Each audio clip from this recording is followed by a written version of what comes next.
Exodus 27. Make an altar of acacia wood. Make it 7.5 feet square and 4.5 feet high.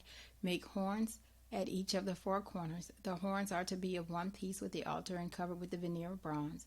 Make buckets for removing the ashes, along with shovels, basins, forks, and fire pans. Make all these utensils from bronze. Make a grate of bronze mesh and attach bronze rings at each of the four corners. Put the grate under the ledge of the altar at the halfway point of the altar. Make acacia wood poles for the altar and cover them with a veneer of bronze. Insert the poles through the rings on the two sides of the altar for carrying. Use boards to make the altar, keeping the interior hollow. Make a courtyard for the dwelling. The south side is to be 150 feet long. The hangings for the courtyards are to be woven from fine twisted linen, with their 20 posts, 20 bronze bases, and fastening hooks and bands of silver. The north side is to be exactly the same. For the west end of the courtyard, you will need 75 feet of hangings with their 10 posts and bases.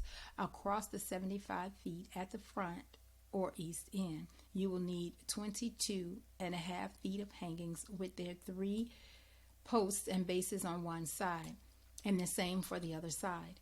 At the door of the courtyard, make a screen 30 feet long, woven from blue, purple, and scarlet stuff, with fine twisted linen embroidered by a craftsman and hung on its 4 posts and bases. All the posts around the courtyard are to be banded with silver, with hooks of silver and bases of bronze. The courtyard is to be 150 feet long and 70 feet wide. The hangings of the fine twisted linen set on their bronze bases are to be 7.5 feet high. All the tools used for setting up the holy dwelling, including all the pegs in it and the courtyard, are to be made of bronze.